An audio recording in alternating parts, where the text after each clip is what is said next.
La bande à Carla, 23h minuit sur RCJ. Alors aujourd'hui, je vais vous parler d'un sujet fou rire, un sujet polémique, cette fâcheuse tendance qu'ont les politiques d'écrire des livres. Alors là, il y a une ribambelle qui vient de sortir, la forêt amazonienne là, qui est en train de cramer, je vous le dis.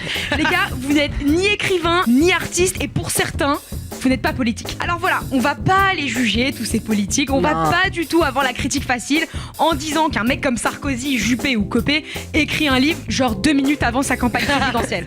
Comme personne ne les lira jamais, j'ai décidé de faire un petit jeu, c'est-à-dire d'inventer leur contenu grâce au titre. Alors, l'ouvrage le plus vendu ces derniers mois, c'est celui de Philippe de Villiers. Alors vous savez, ce mec qui manifeste contre le mariage gay et qui dit qu'il ne veut pas que l'islam soit la fille aînée de la France. Ce mec super sympa et qu'on a tous envie d'inviter à nos soirées, 180 000 exemplaires. Pour son livre, le moment est venu de dire ce que j'ai vu. Oh là là. Donc mec, si ce que t'as vu c'est des musulmans et des gays se balader dans la rue en liberté, c'est normal, hein, on est en 2016. Je peux même te dire qu'il y a aussi des juifs qui ont le droit de se balader dans la rue et des roux aussi.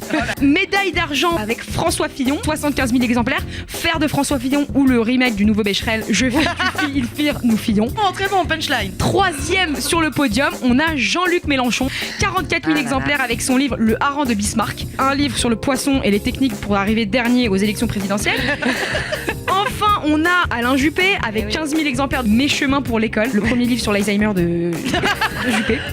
En tout cas, le 11 mars dernier se tenait le salon du livre et je peux vous dire que c'était le Game of Thrones de la politique. Bataille de boules de papier entre Copé et Sarko, concours de celui qui a la plus grosse, je parle bien de la plus grosse file d'attente entre les différents stands. On doit donc se poser la question suivante: qui lit les livres politiques? On sait qu'on a déjà tous les grands classiques de la littérature à lire, donc bien sûr. Le livre de Ramayad, personnellement, I don't care. Deuxième question, que fait Greenpeace dans cette histoire? Non, parce qu'on a la forêt amazonienne qui est quand même en train de cramer et on a donc 15 000 exemplaires du vieux livre de Mélenchon. Bon.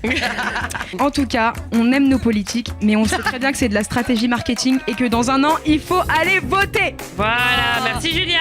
La bande à Carla, 23h minuit sur RCJ.